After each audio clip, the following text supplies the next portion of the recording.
Hi everybody, welcome back to my YouTube channel. Hope you're having a great day today.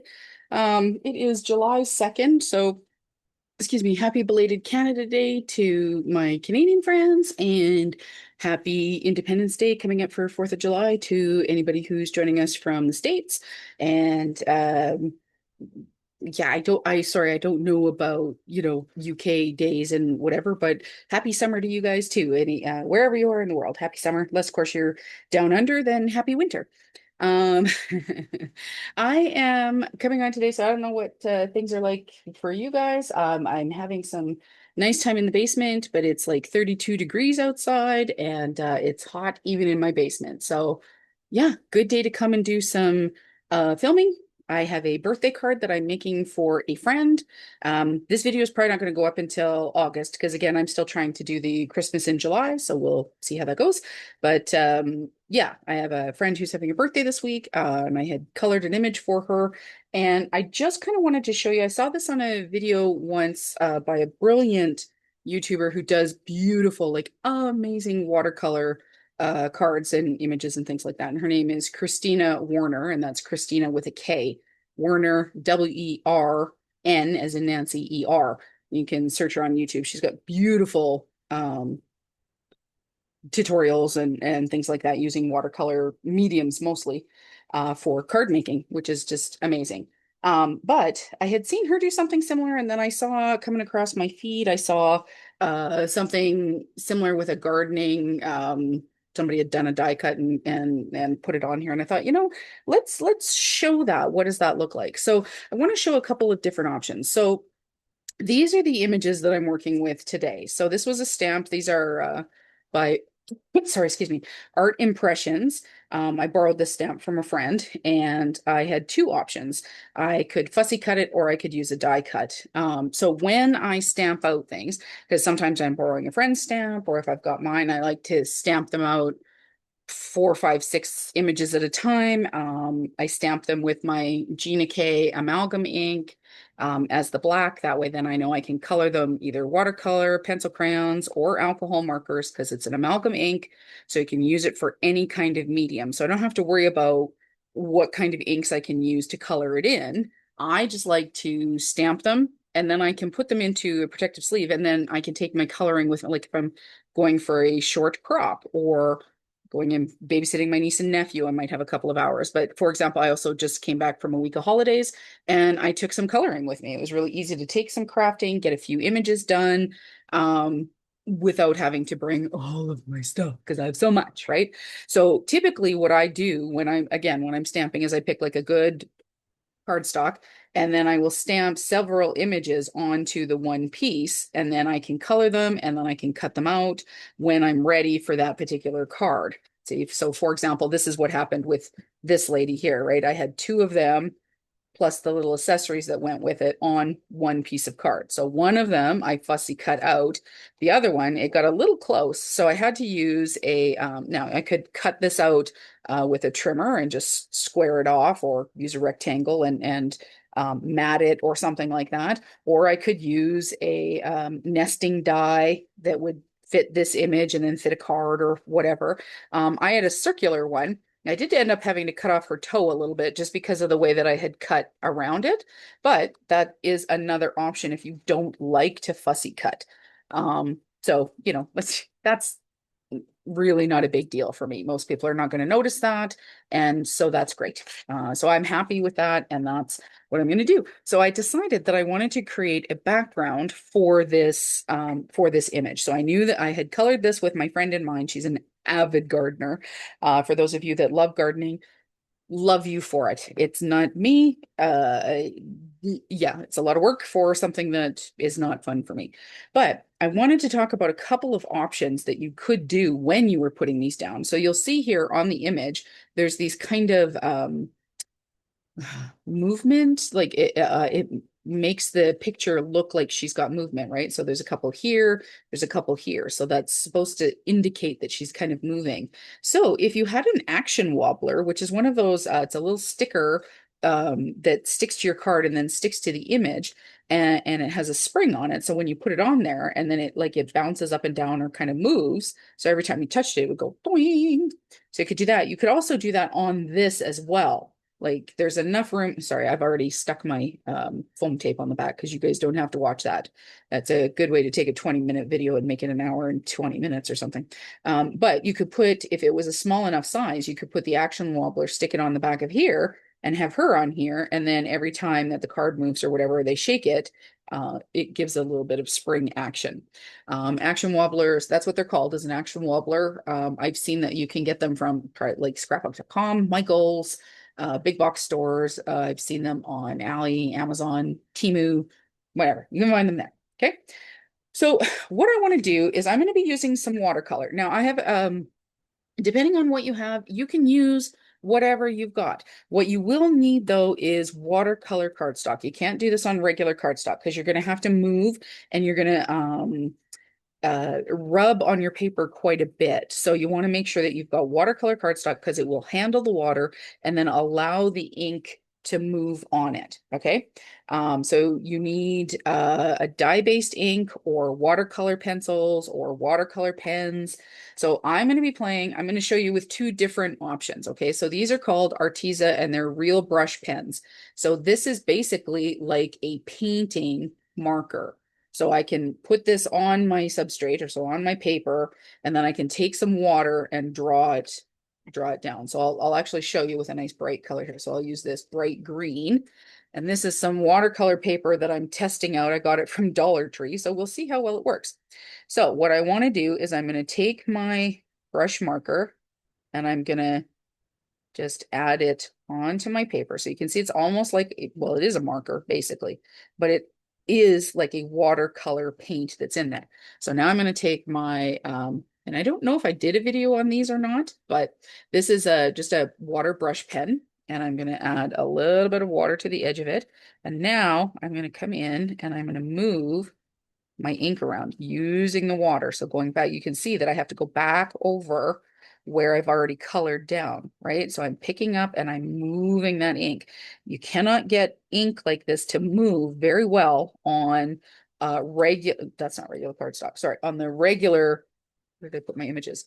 Regular cardstock like this. This is probably 100 pound, I want to say accent opaque. So it's a nice thick cardstock, which is great. So it holds up to coloring very well. What it won't hold up to is watercoloring. Okay. So you can see there how I've brought that out. Okay. Now, if I wanted to darken or intensify, so I'm just going to clean out my brush there a little bit. If I wanted to darken or intensify, anytime that you're using watercolor, you have to dry it in between before you go and add more color. So this has to be thoroughly dry in order to add more color on top of this. Okay. I don't know why I keep drawing my scribbly marks there, but it's just dry from both sides here.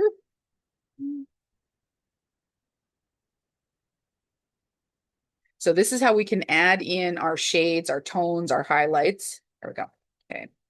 And I'm going to take a little bit more of this and I'm going to come along this far side here because I want to try and make this side darker compared to that side. So I want to pull my ink from here and move it that way. Doesn't have to be that. That's what I'm choosing to do on this particular piece of artwork or whatever, or this demo. This is a demonstration. I wouldn't call it the same piece of artwork. Okay, so right now what I'm doing is I'm just saturating the paper with water, okay, so that I can start to move those where I laid down that ink. Okay. And I'm kind of moving it back and forth, but you can see here where there is two different tones. So we have the lighter tone. Now we have the slightly, I'll bring that up to the camera actually. We have the slightly deeper tone. So this is lighter, darker, because I added more color here. Now it will dry back a little bit, but this is what this process does. So let's try this one. And we'll see how many layers of water this thing can take.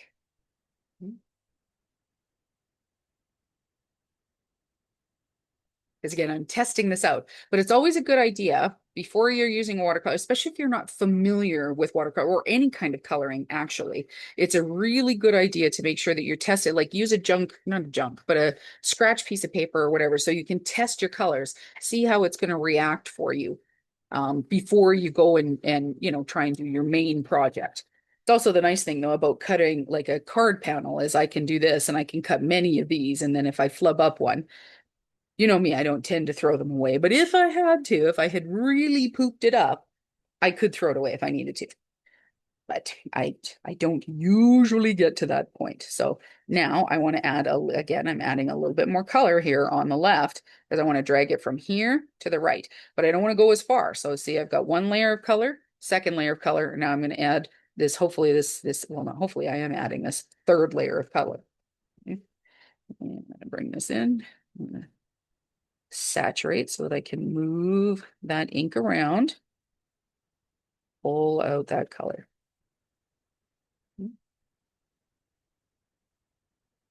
But you can see here by having to pull this, by going over the same area so many times, I am, paper is pretty, it's not fragile, but it is fragile. And the more that you pull, it's kind of like your hair. Like when your hair is wet, it's the most fragile.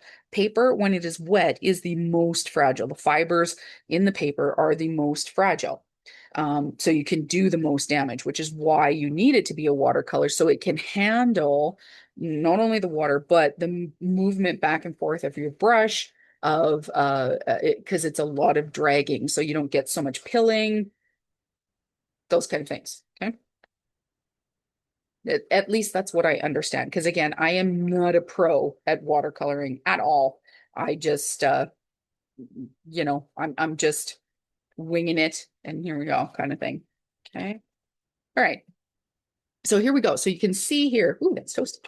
Let me see if I can get something here. Okay, so we have level 1 of the color, level 2, slightly darker tone, level 3, slightly brighter, a little bit more intense, right?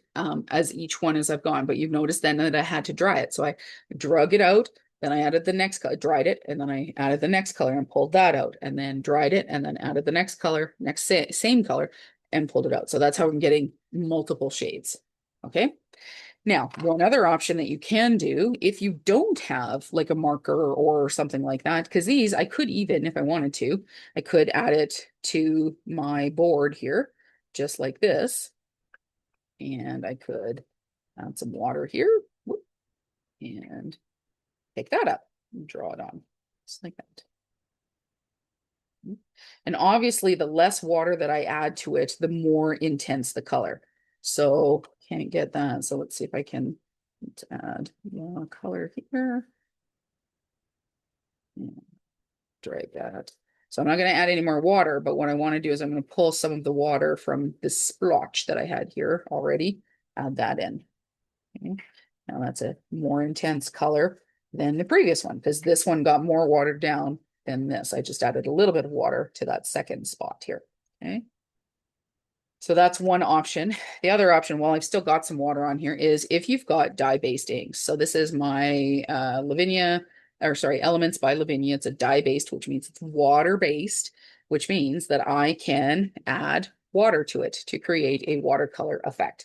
So I'm just going to take the water that I have here already, add it to my ink here, and I can pull that and add it in. Okay. Add some more water, pull that in. Now, let's say I wanted to have it a little bit more intense. So I'm going to add some more color in here. Okay. Draw and add that in, picking up a little bit more of the color. Okay. And I'm just going to clean my brush a little bit here. All we have to do is I can use either wipe it on a baby wipe like this. Can squish out some of the water in it, but I'm trying to save that for my next project because we all know I get a little lazy and I don't like to have to get up and wash my brushes and whatnot. But there you go. So you can see the differing levels. Okay, so as long as you've got anything that is dye-based, so if you have a like a water or a dye-based marker, so Crayola markers will work, Tomboy markers will work. Arteza Real brush pens. These are like watercolor pens. Those will work. Watercolor pencils. You just color on it and use water and pull the color out exactly the same as these. Um, they just start off dry instead of wetter, like a wetter, instead of a little bit more wet, like a more like a marker versus a pencil crayon, right? Or if you have dye-based inks. So if you have, you could use your distress inks. I recommend distress inks, not the oxides, because the oxides have too much of a pigment to them. They'll have more of a chalky tone. But your regular distress inks will work. Smush them onto a mat. And again, any kind of dye-based ink. Catherine Pooler, lots of dye-based inks. So just check that out. Okay. So I'm going to wipe this up here. And I'm going to show you the basic technique. Now, I have already dried one. I tried one because this was a little, well, not a little, this is way outside of my comfort zone. It's not something that I typically do, but I wanted to see if I could work it. But also, I didn't want you guys to have to wait while I was drying the multiple layers and putting on my foam tape and everything because I don't have time to dry this, put it in between a book or whatever to keep it flat. So I'm using foam tape because that tends to hold on to the card better and keep your watercolor pieces flatter is what I would say. Okay. So I am going to be taking, so I've just added a wash. So it doesn't have to be super deep, but I've just added a wash so that I can ground I don't want the whole thing because here's what this looks like, right? So I've got some color. So she kind of looks like she's playing in the garden, in the grass versus this is perfectly nice. I've got her lifted up. It's not a problem. So I could do like some big birthday wishes just like this. This is a lovely, lovely card. Nothing wrong with that. Ta-da. And we're done. Put it on a card base and you're done. It's very good, right? But what I wanted to do was add a little bit more pizzazz and a little bit more color. So I wanted her kind of playing in the garden because she looks like she's just having a wonderful time. And then I can add my sentiment. So in order to get this going, I've seen this done with blues as well. Like if you've got like a mermaid or guys that could be in the pool or something like that. This would work for that as well. Any kind of little um image that you've got colored or whatever. So this is what this would look like if I were to put this one on there. So I'd probably pop it up. And I really do like the idea of having this guy on a action wobbler, but I don't have it. I don't have any. I don't think I have any. So, but again, look at how nice that pops off. So this is okay, right? So if I look at this, this is okay. There's nothing wrong with that. That's a perfectly lovely. I'd probably do another mat and have like cut a slightly bigger circle and then just have it kind of pop off the card. And that is really nice. That's lovely. This is just a little different than what I typically do. So I'm going to show you how I did this.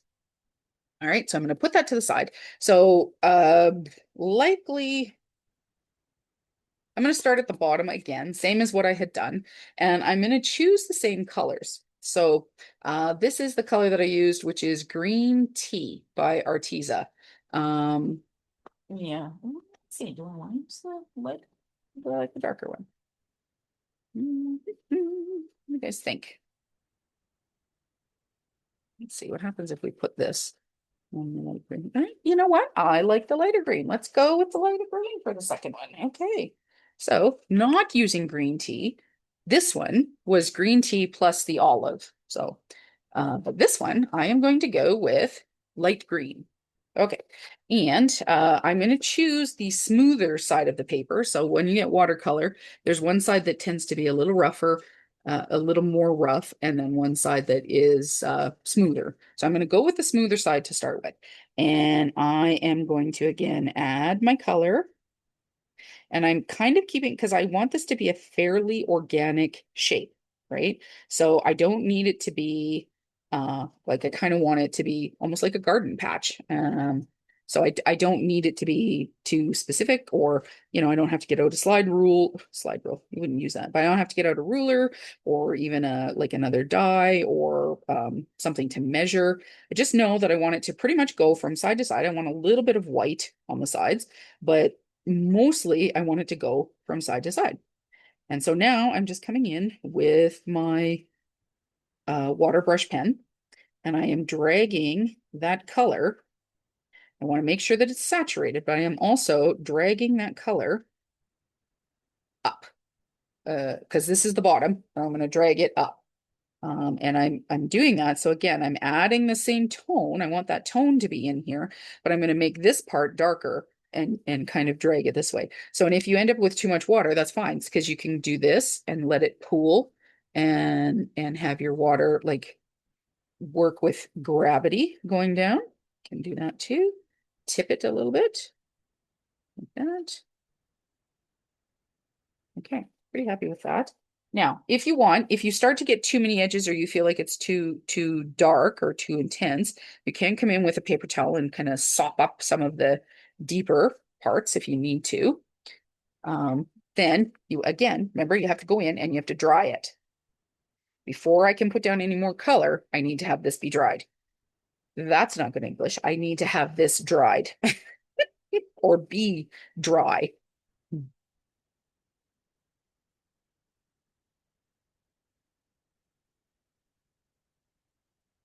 So this paper here that I'm using, I believe is Canson XL watercolor. I just get it from when Michael's, their pads go on sale. Usually you can get them sometimes during the year. They'll go on like buy one, get one free.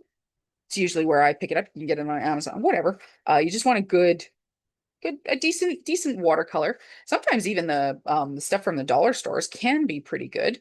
I used to have a really excellent one that I loved from Dollar Tree, the Canadian dollar store here, but they changed the formulation on it and added some sort of weird plasticky coating to it.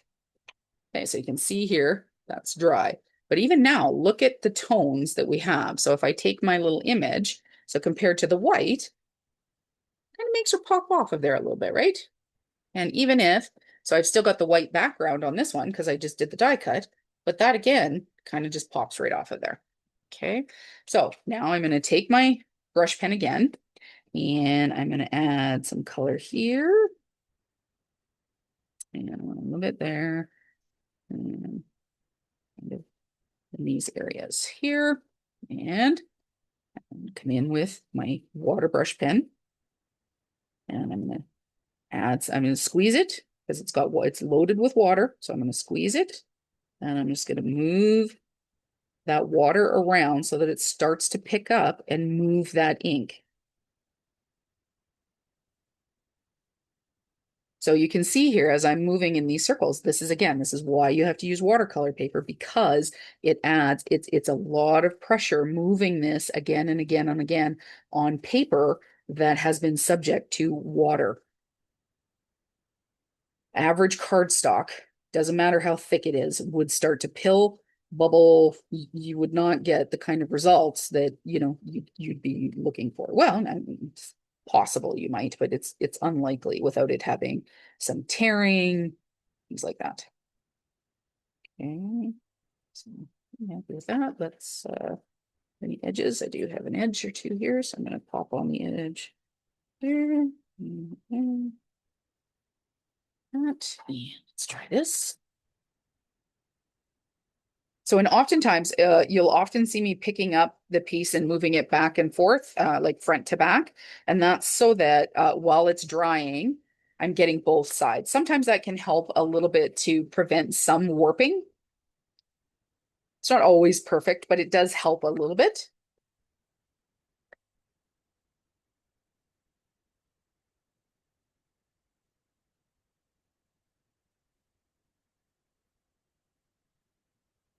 If you were doing this in a shade of blue, this would be really lovely if you were doing like I have some really cute foxes and things like that that are in inner tubes, like for a pool. So it'd be really neat to have these differing edges and the differing tones in order to showcase like the different highlights of color in water, right? Like how many different layers and when water is rippling, it's got high tones and low tones and yeah. So okay. So also I'll often, kind of bend my paper back into place, kind of shaping it as I go.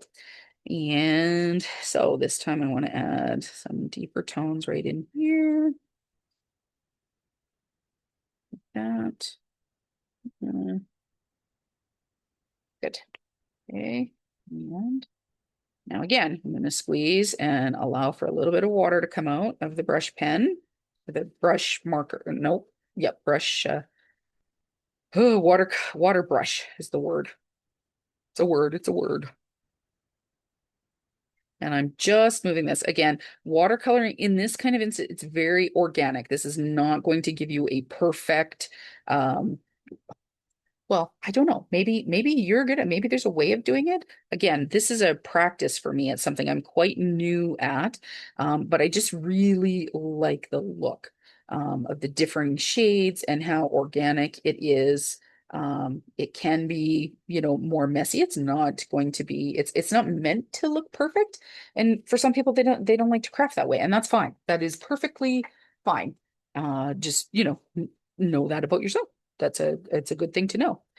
Okay, so I'm picking up a little bit and I'm going to dry it, and I'm going to do one more layer, and then I'm going to call it, and I'm going to put together the card and just kind of show you what it's going to look like then, because I didn't really want this video to be too long, too long.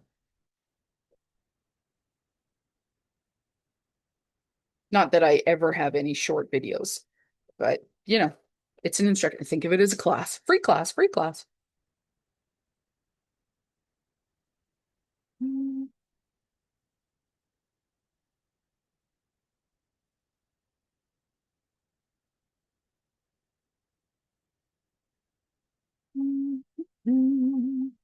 So, and what's really interesting is here you can see where the water has continued to bleach it. So there's some areas where I added the extra color, like the third layer of color, that looks lighter, which is kind of cool because it's right at the top. So it's kind of neat where the water sat and added that extra depth. And you can see here, right? Like it's almost lighter, almost bleached it kind of thing. But you can see it's starting to look kind of like almost like mountains, gives you differing levels of texture. So now, because I want to have I want it to be a little bit deeper down here again to have a kind of a grounding effect, I'm going to add just a scotch of this olive to my glass mat here. I'm going to add a little bit of water, and I'm going to pick that up and just kind of move that on there. So I'm going to deepen and kind of intensify just this lower edge here, just to make it a little bit deeper. Change out the tone just a bit. And I'm kind of moving it outside of that edge where some of those ridges came in. And again, I want to add a little bit of water because I don't want a super harsh edge right there. I want it to blend in, which is also the nice thing about watercolors, is that when they get onto the paper and you've added the water, they start to move, right? Okay, see what happens here.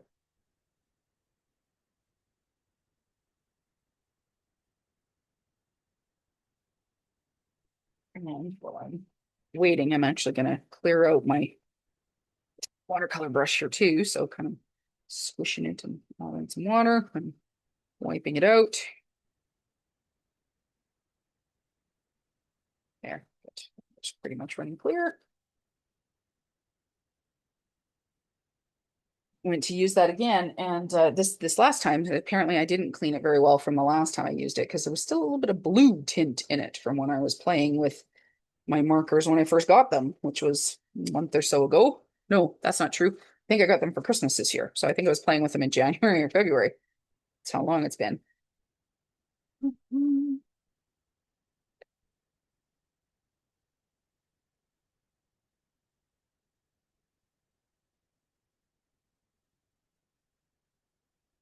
Okay, pretty happy with that. Don't think that I need to do any more, and I can let it dry on its own because you guys don't have to wait for that. But look at, so this one has tons of texture because of all of the differing layers. Loving it. So cool. This would be really beautiful as a Lavinia stamp background as well. But look at her when you pop her on. Look at how nice that is. Bring that up closer to the camera here. But look at how fun. Like she just looks like she's in the garden surrounded by her trees and whatever. Same thing here. This is nice. I'd have to, if I was using it for this one, I would have to bring it up a little bit more. But pretty happy with that. So let's see here. Yeah, actually. Oh, nope. Okay, I'll stick with the original. and put this aside, but you can see here, so even with all of the water, even though this is watercolor paper, I was just starting to get a little bit of pilling. I can feel where the paper is starting to separate. So I wouldn't have been able to do a lot more layers on here now. So that was one, two, three, four, probably four, five with that last one. So you go on and watch that. Okay, so now what I want to do is I'm going to choose my card base because I'm going to stick the card base down first, and then I can decide on my sentiment. So these are the options that I came up with. So I've got this dark navy blue. Okay, so that's kind of nice, really pops off of there, which is lovely. I've got this kind of deep tealy turquoise, also quite lovely. I have this kind of a lemongrass color, which I thought this was really nice with it because it's almost the same colors as the tones here. But I think I like the darker colors better. I think they pop a little bit better. Okay. So this one's quite nice too, because this is kind of the same color as the pot there. So I think I'm gonna put these two away. I actually think that the navy or the turquoise were my favorite. So this is the turquoise. But I think because she's kind of got, I colored her with jeans and whatnot. I think I'm going to go with the navy. Yeah, we'll have the navy as the card base. So I'm going to stick this down. So, and as I said, I've already put my foam tape, and this is just foam tape that I get from the dollar store. It's quite thin. It's only, I don't know what, 2 millimeters, if that. It's very thin. Which is nice, but it's got a good hold to it. It's actually photo mounting tape that I get from the dollar store. Um, so it's not too thick, but it does have a nice, like, it's almost 3/4 of an inch, maybe an inch wide, which gives a nice coverage along the back of a panel. Okay, let's check and make sure which way this is opening. Okay, so this is, the card base that I'm using is a standard A2 size. So it's 4 1/4 by 5 1/2. And I cut my watercolor panel down to 4 by 5 1/4. Okay, there we go. And as a nice, do I have any of these cut? Probably not. That's an envelope. Fudge. Thought that I had it, and I got it. Okay, that's what I'm looking for. Sorry, guys, I'm looking for an inside for my card because it's very thick. I usually like to, yeah, there we go. Okay, there's one. Have to trim that down, but let's do, what is this at? This is 1, 2, 3, 4 quarters. Okay.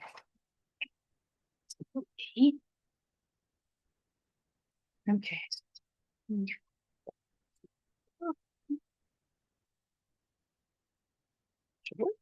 Thick.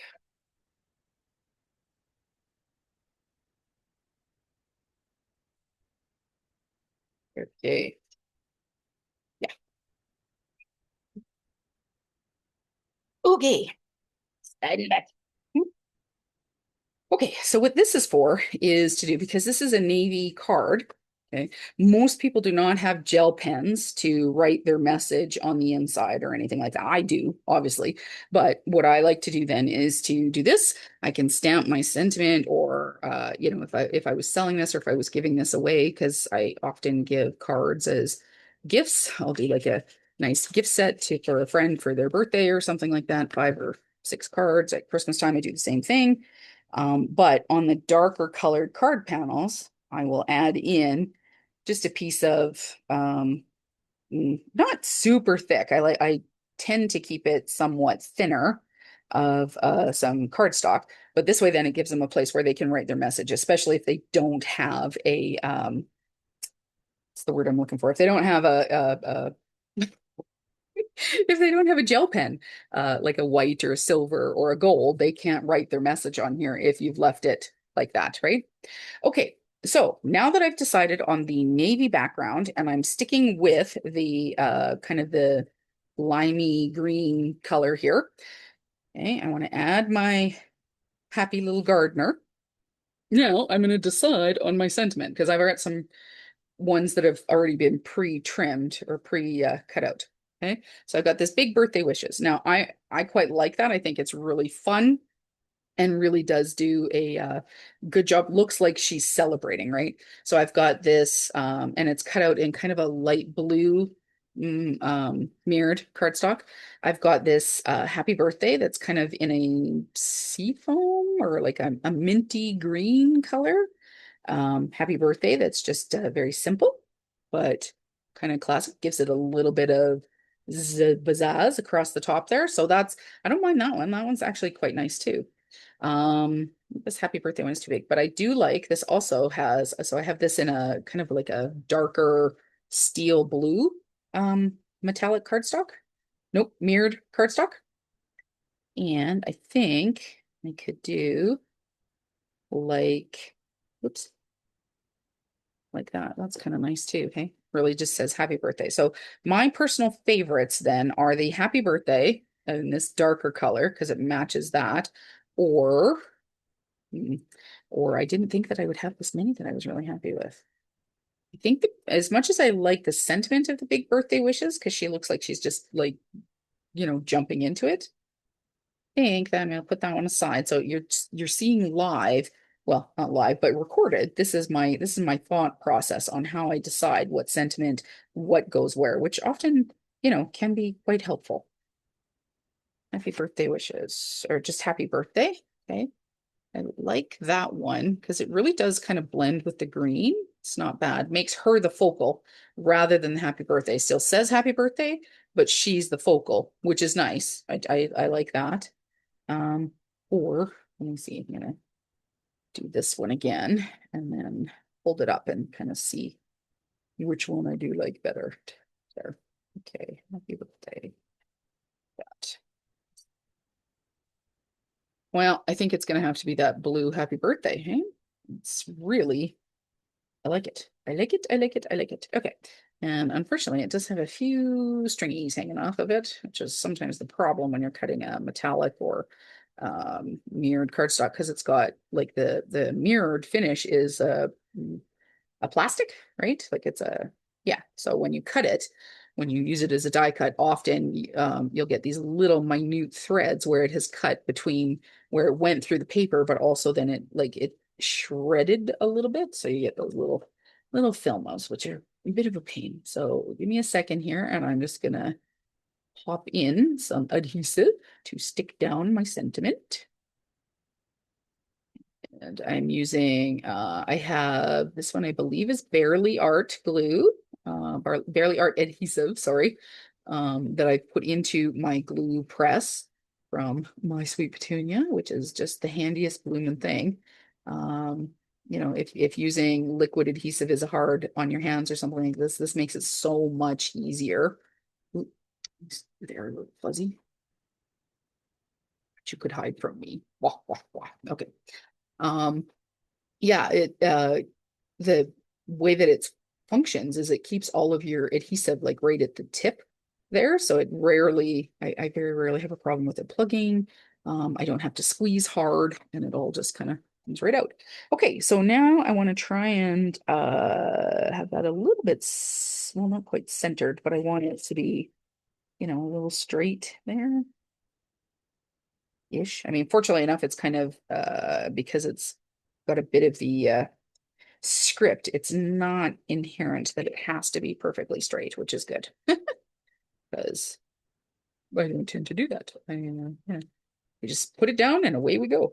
Okay, now, as I said, I have already put my foam tape on the back of here, so let's peel off those pieces and get that ready to go.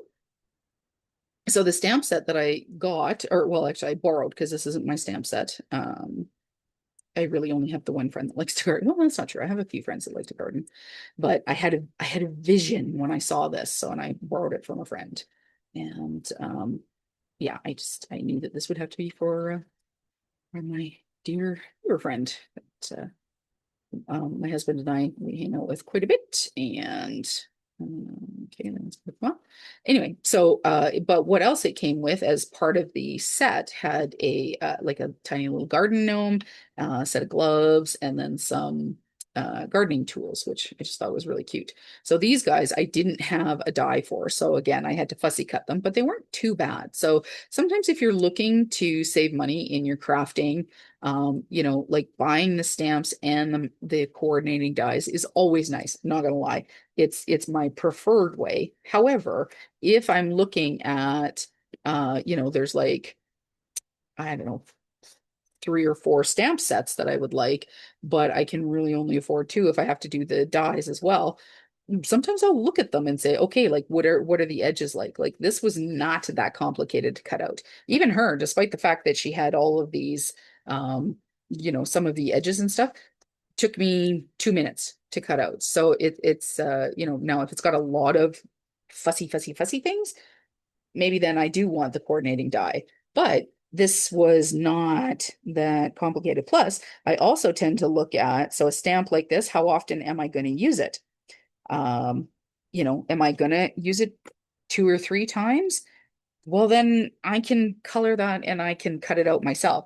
If it's a sentiment or something that, like a happy birthday sentiment that I use often, okay, then yeah, maybe I'm going to want the die cut for that so I don't have to be fussy cutting it all the time, right? Okay. So now what I want to do is I want to finish off and just kind of, finish off beautifying. Now, so I've got my cute little girl there. Now, what I could do is add my gnome. He's kind of big to put in here. So I'm actually saving these guys to go on the inside. But I noticed that I wanted to put something silver on his belt buckle. So let's do that. And I was thinking I was going to do like a stickle or a uh, liquid pearl kind of thing, or a nouveau drop, but I don't want to wait for it to dry. So something too that you want to do when anytime you're looking at an image is you want to make sure that they're grounded. So you notice that when I was doing the watercoloring, I did add darker tones down here. So it's lighter as it gets to the top, darker as it gets down to the bottom, because that's where the shadows would tend to be, right? But again, we've got her, she's gonna be casting a shadow. So we're lighter at the top, darker at the bottom. So I'm just gonna come in here with my black. These are my Derwent Inktense ink pencils. So these are kind of a bit of almost like a pastel, but not quite. They're like an oil pencil.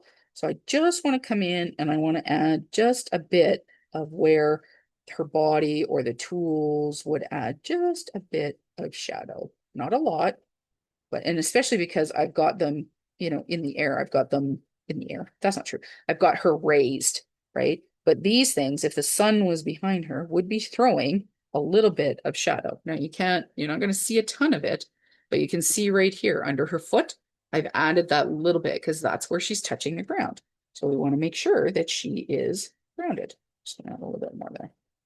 Okay. Now because I popped it up, I tend to usually like to kind of, oh, good. I didn't pop that part up there. I like to buff it, but I added a little bit underneath her knee. Again, so when you're looking at it, it gives that realization, that realism of popping off of the page is really what we're looking for. Okay. So I'm going to put that away before I lose it. Nope, I think I popped something out. Nope, good. Okay. I have this really old elastic. One of these days, I'm really going to have to replace that because that feels like that's going to pop off. And on these guys, now what have I got here? What have I got? What have I got? What have I got? What have I got? Okay, so with most characters, you want to make sure that you're going in. I do have a silver. Excellent. I've got that color, and where is my black? There we go. So when you're coloring characters like this, you want to go in with a black jelly roll once you're done. Okay, once you're done. Because the other thing that I could do is once I color these like with some silver or something, I could also add some glossy accents to really make them pop off. But I definitely want to go in and I want to darken up her eyes a little bit because that helps them to pop off of the page. So it adds just a little bit of gloss to their eyeballs. Okay. But you want to make sure that this isn't something you're going to be touching because jelly rolls often take a lot of time to dry. So just as an FYI, make sure that you've given it the time to dry. So you can just see that little bit of black. Let's add it. Is it going to catch the light? Oh, yeah, there it is. Adds just a little bit of oomph. So we've popped her eyes a little bit. So that's good. Now I want to go in and so I don't want to add silver now to his belt buckle. I'm going to add silver to his belt buckle.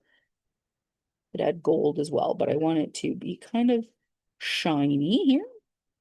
Okay, so we're going to do that. I'm going to go in and I'm going to add a little bit to some of these metal pieces here. I want to add that little bit of shine. I don't want to take away the shadow that I did, but I do want it to have a little bit of shimmer because it's a metallic instrument. So it would have instrument, it's not an instrument, tool, metallic tool. That's the word I'm looking for. So you can see here, I'll show you the difference between. So this is the one that I colored. And so now you can kind of see the little bit of shine on it. So it adds just a little bit of oomph versus the one that's still on her belt that I haven't touched, or the hoe, or the ones that are in her hand. So I am going to go in on these and I'm just going to add in just a little bit of color. I'm not coloring the whole thing because I do want it to still have some tones and highlights. Obviously, this place where the silver is hitting, like the silver that I'm adding right now, that's going to be the highest part that the sun, would be touching, or the part where the light would glint off of it the most. So a bit over the top here. Oops, there, there. Okay, so now you're catching catching those little bits of highlight there, which is nice. All right. And so that's that. Now I can go in with my shimmer and I want to highlight the tines on the rake here, just so it looks like it's a rake and not this giant open thing. Let's color the spray bottle a little bit, the top of the spray bottle. There we go. And let's add a little bit of shine to the brim and her hat here. That. And what else can I do? I'll do a little bit of shine on her earring here too, right? Like that. And actually, I want to do the rivets on this watering can.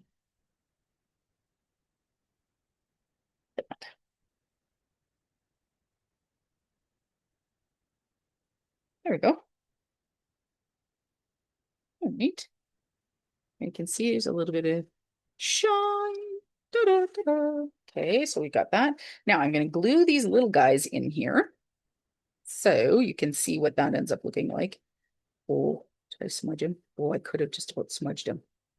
This is what I'm talking about. This is why you got to blot. Blot, blot, blot. Blot. Blot and blot the silver. There we go. Okay. So I'm going to take a little bit of adhesive and stick that. So, and sometimes these are really nice to do as just like little add-ons to your card, kind of brings the front in line with what's on the inside, right? Kind of highlights what you've done, makes it look a little more special. And, yeah, how dry are these guys? Blotting them with my fingers. You didn't see that. Try to do those up top there, and then the gloves in the bottom here. Just need a little adhesive on here, like that. And I'm gonna pop those, maybe like that. Now, and if you have a little squidgy on this, make sure that you just, you're not let it dry enough so that your hands, that your card won't close and like stay closed on you, right? So, well, let me see here. I can't see that far enough because my fingers are in the way. Kind of like, okay, that's not bad. Could do, oh yeah, I think that's better. Hey guys. So I've got this set of gloves. I think if I'll do it there. I was thinking down here, but then I don't have that fourth, and then it just looks too, I don't know, like too off symmetrical. So it doesn't have to be perfect, but I don't want it to be too Righty. Okay. This is dry on the sides here. Good, good, good. Okay. Now I will be stamping like a happy birthday on here because it is, I do know the friend that this is going to. Again, I know who this person is. And let me see if we need some bling on here. Now, what have I got for bling that I might want to use? I still have these really cool, these are kind of these pastel-y, almost look like gumdrops. They're really cool thing. And then I've got these really pretty little flat back pearls. So let's have a look and see. What do I like? What do I like? What do I like? Oh, didn't think this was going to take this long, and yet here we are. Sorry, guys. I hope you're enjoying the video. Please remember to like, comment, subscribe. Please let me know if you have any questions. Oh, see, yeah, these are kind of cool. Yeah. I have another green one. I love greens. Pretty. Oh, it's green. Kind of big though, hey? Mm, that's not bad there. Do no. Nope, these are too big. Too big, too big, too big, too big, too big. Okay. Uh, hmm, total brain fart there. Squirrel. Yeah, please remember to like, comment, subscribe. If you have any questions, please do leave it in the comments. I'm happy to answer whatever I can. Please remember to keep them kind. Yeah, if you have any friends that like to, oh, careful opening that, I will spill them over. If you have any friends that are crafters as well, by all means, please share them, share the video with them. And yeah, right, more the merrier, more the merrier. I'm liking these yellow colors are kind of nice. This blue's a little too, yep, nope, that's not, I like the yellow then on this. So let's do near you. Oh yeah, that's cute. Okay. So it's blending in there. How big is that yellow? Oop. Hmm. Does that look extra shiny? Oh, I think I've got a combination of greens and yellows on the go here. Well, that's kind of funny. It's not going to work, is it now? All right. Mm, I don't think I have enough of the green. Oh, that's a green one right there. 1, 2, 3. So I've got 3 green, 3 yellow. Awesome. Okay. What else can I find here? I think that's a green. 1, 2, 3. And I need one more. Oh, no, actually, you could just do.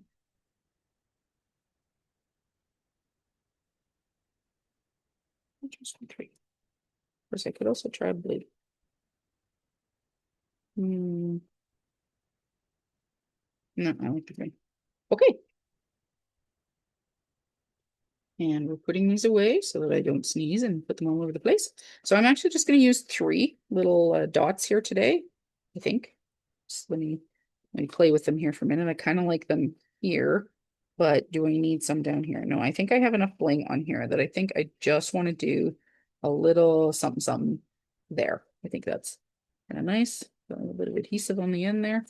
Uh, do I have my pick tool here? Da -da -da, pick tool, pick tool. There it is right there. All right. So let's see what we can do about sticking these down then. Yeah. Okay, 1 and 2 and 3.